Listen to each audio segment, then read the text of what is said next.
स्वागत है आप सभी लोगों का मिकी टॉक्स में। और आज मैं आपके साथ एक स्टोरी शेयर करना चाहता हूँ जो कि एक घोस्ट स्टोरी है और एक रियल लाइफ स्टोरी है जो मेरे दादाजी की है।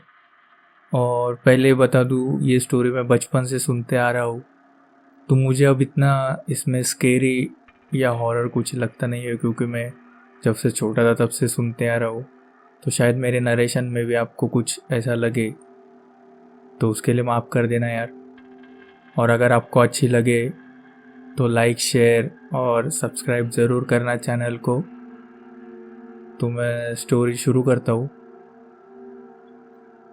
सो बेसिकली ये जो स्टोरी है ये एक हॉन्टेड ब्रिज की है। और ये जब मेरे दादाजी इस ब्रिज पे पहुँचते हैं तो उनके साथ क्या क्या होता है, उनके जो एक्सपीरियंस है वो मैं आज आपको शेयर करने वाला हूँ। तो एक दिन मेरे दादाजी स्कूल में थे। स्कूल टीचर हुआ करते थे मेरे दादाजी, तो स्कूल में थे।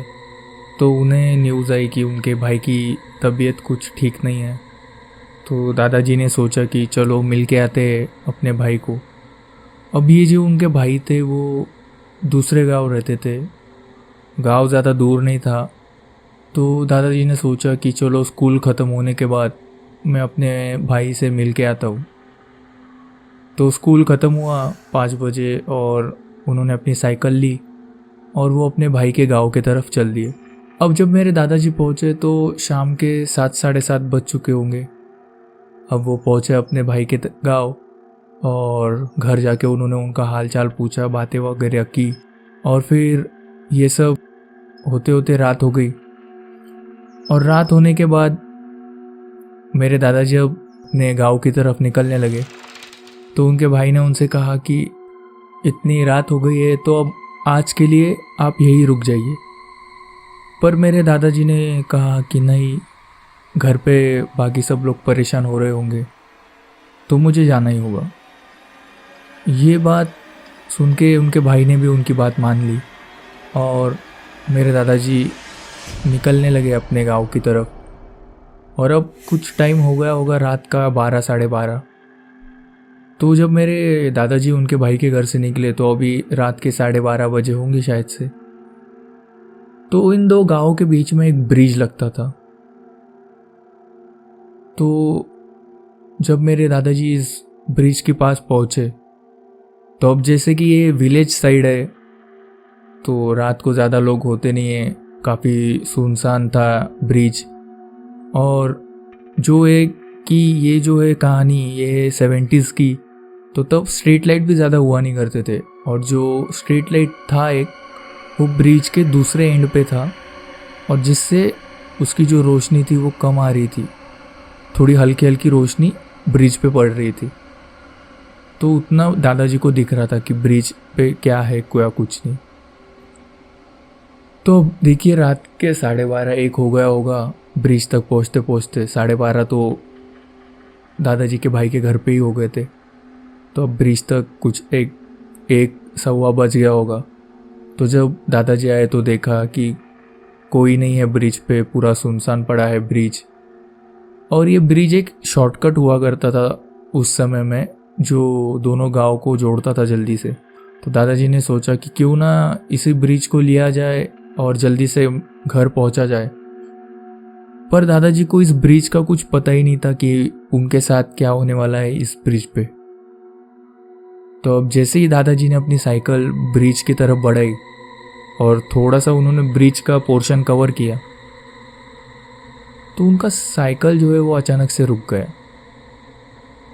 अब दादाजी को काफ़ी अजीब लगा कि साइकिल कैसे क्या अचानक से रुक गया, क्योंकि ना तो उन्होंने ब्रेक लगाया या कुछ ट्राई किया साइकिल रोकने का।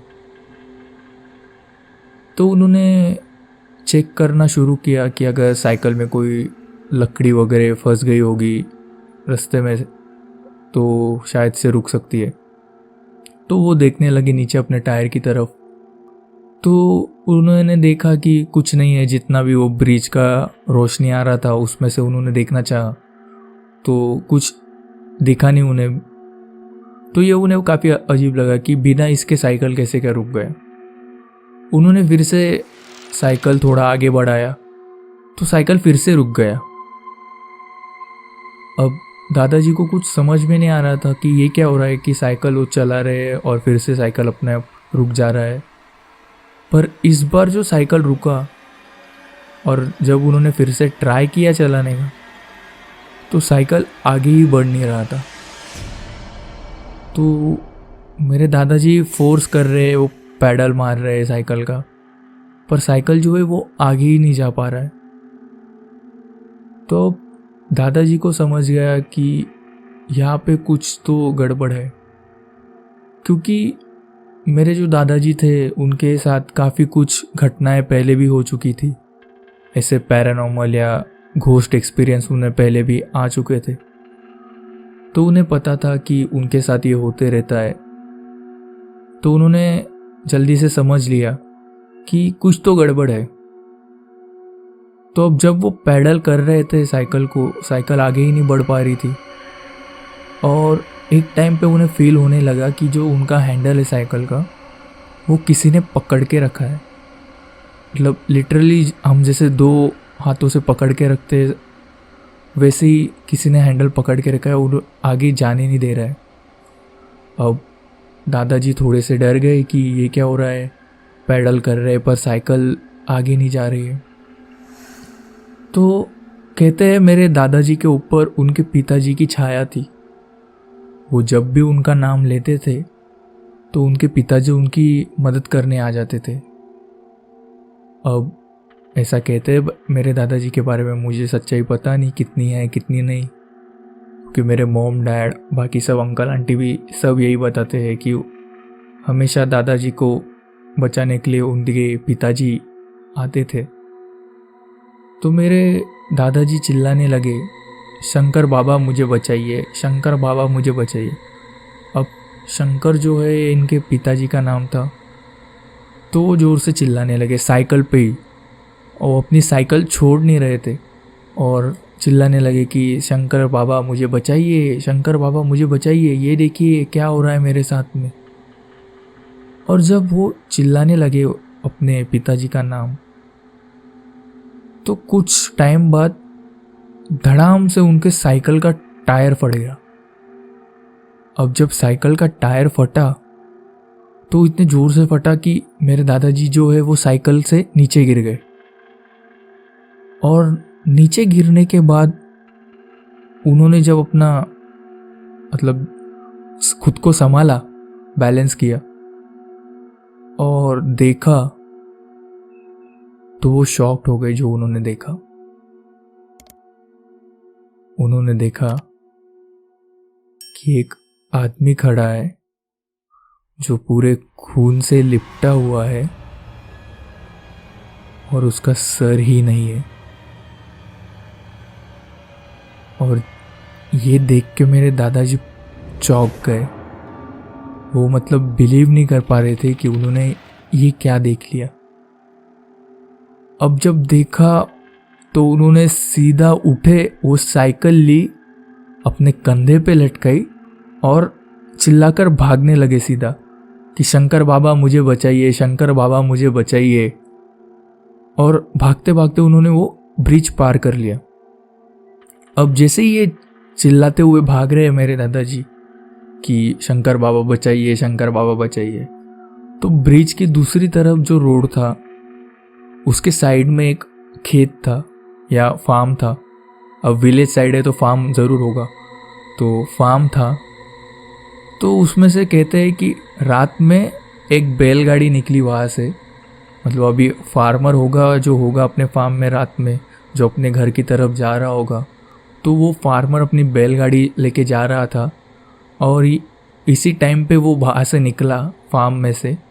और मेरे दादाजी ने उन्हें आवाज़ दी वो बैलगाड़ी वाले को कि अरे भैया रुक जाओ, मुझे बचाओ, मुझे लेके चलो। तो बैलगाड़ी वाले ने अपनी गाड़ी रोकी और मेरे दादाजी को बिठाया अपने साथ में, और वो साइकिल व्हीकल भी डाली उन्होंने अपने गाड़ी पे। और अब मेरे दादाजी काफ़ी शिवर कर रहे थे। मतलब जो उन्होंने देखा वो समझ नहीं पा रहे थे कि उन्होंने क्या देखा है। हालांकि उनके साथ काफ़ी ऐसी चीज़ें हो चुकी थी पहले भी, पर ये काफ़ी खौफनाक था देखने के लिए जी, क्योंकि एक आदमी जिसका सर ही नहीं है और वो पूरा खून से लिपटा हुआ है। आप इमेजिन कीजिए रात में एक ऐसे ब्रिज पे जहाँ पे कोई नहीं है, आप ये सब देख रहे हैं, तो क्या हालत होगी दादाजी की। तो ये सब होने के बाद जब वो बैलगाड़ी पे बैठे हैं तो बैलगाड़ी वाले ने देख लिया कि मेरे दादाजी की क्या हालत है, और वो समझ गया क्योंकि अब वो रहता था वहाँ पे, तो उसे पता था कि ब्रिज का क्या चक्कर है। तो उन्होंने तब उससे कुछ पूछा नहीं, और थोड़ा आगे आने के बाद वो बैलगाड़ी वाले ने दादाजी से पूछा कि आप इस रास्ते के बारे में नहीं जानते हो क्या। तो मेरे दादाजी ने कहा कि नहीं, मुझे नहीं पता था ये क्या है इस रास्ते की कहानी। तो बैलगाड़ी वाले ने कहा कि नसीब वाले हो काफ़ी आप कि बच गए आप, नहीं तो ज़्यादा लोग बच नहीं पाते या वो ब्रिज पार ही नहीं कर पाते। और अब तो हालत ऐसी है कि कोई उस रास्ते को लेता ही नहीं। शाम के 7 बजे के बाद जैसे ही अंधेरा होता है तो कोई आता ही नहीं उस ब्रिज से। तो मेरे दादाजी ने पूछा कि क्या है वो कहानी इस ब्रिज की, और वो जो आदमी है वो जो दिखता है कौन है। तो उस बैलगाड़ी वाले ने कहा कि कुछ सालों पहले इस गांव में 2 जातियों के बीच एक लड़ाई हो गई थी। तो एक जाति वालों ने दूसरे जाति के एक आदमी की हत्या कर दी थी, और उन्होंने जब उसकी हत्या की तो उन्होंने उसका सर और धड़ अलग कर दिया, और जब अलग किया तो उन्होंने उसको उस ब्रिज पे ही लटका दिया। तो तब से उसकी जो आत्मा है वो उस ब्रिज पे भटकती है और लोगों को परेशान करती है, इसीलिए लोग उस ब्रिज से आते नहीं हैं। तो मेरे दादाजी ये सुन के और शॉक्ड हो गए कि काफ़ी बड़ी मुसीबत से बच गए। अब जब वो घर पहुँचे तो काफ़ी पसीना पसीना थे। तो घर वालों ने पूछा कि क्या हुआ, तो उन्होंने सब अपना जो हुआ हादसा वो बताया उनके साथ। और इसके बाद वो 1 हफ्ते के लिए बीमार पड़े रहे। हमने काफ़ी बार सुना है कि जिनको भी घोस्ट साइटिंग्स होता है वो हमेशा बीमार पड़ते हैं। तो ये थी मेरे दादाजी की कहानी। और अगर आपको कुछ क्वेश्चंस होंगे तो आप कमेंट करके मुझे पूछ सकते हैं, मैं ट्राई करूँगा आंसर देने का। उम्मीद करता हूँ आपको ये स्टोरी पसंद आई होगी, और पसंद आई है तो लाइक ज़रूर करना यार, शेयर करना और सब्सक्राइब भी करना, और बेल आइकन को बजाना मत भूलना। और इसी तरह मैं अगले वीडियोस में आपके साथ फिर से मिलूँगा और एक और रियल स्टोरी लेके आऊँगा, क्योंकि मेरे फैमिली में काफ़ी ऐसे किस्से कहानियाँ हो चुकी है जो मैं आपके साथ शेयर करते रहूँगा, और उम्मीद है आपको भी वो पसंद आएंगे। तो जल्दी मिलते हैं अगले वीडियो में। आज के लिए बस इतना ही। Tata, bye bye, take care.